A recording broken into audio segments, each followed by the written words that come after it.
घने और हरे भरे जंगल के बीचों बीच चीकू नाम का एक चालाक बंदर रहता था। चीकू अपनी तेज बुद्धि और साहसी स्वभाव के लिए मशहूर था। एक दिन जब वह पेड़ों की डालियों पर छलांग लगाते हुए मस्ती कर रहा था, तभी उसकी नज़र एक प्राचीन आम के पेड़ पर कुछ चमकती हुई चीज़ पर पड़ी। वह एक सुनहरा आम था जो धूप में चमचमा रहा था।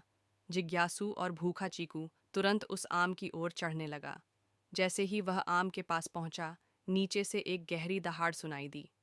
पेड़ के नीचे राका नाम का एक चालाक बाघ खड़ा था। राका गुर्राते हुए बोला, यह आम मेरा है, लेकिन अगर तुम्हें इसे चाहिए तो तुम्हें मुझे चतुराई से हराना होगा। चीकू बिना डरे अपना सिर खुजलाने लगा और तुरंत एक योजना बनाई। वह चतुराई से बोला, ठीक है राका, चलो एक दौड़ लगाते हैं। जो पहले नदी के किनारे वाले बड़े पत्थर तक पहुंचेगा वही आम का असली हकदार होगा। लेकिन हमें जंगल के चारों ओर अलग अलग दिशाओं में दौड़ना होगा। जैसे ही दौड़ शुरू हुई, चीकू जमीन पर दौड़ने के बजाय पेड़ों की डालियों पर छलांग लगाने लगा।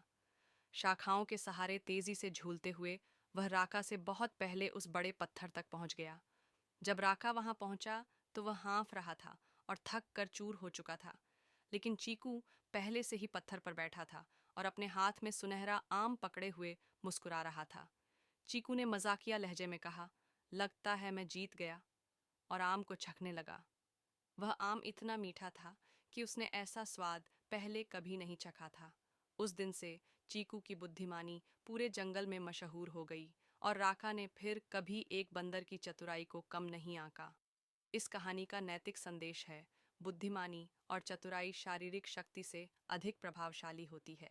मुश्किल परिस्थितियों में धैर्य और समझदारी से काम लें तो बड़ी से बड़ी चुनौती को भी आसानी से पार किया जा सकता है।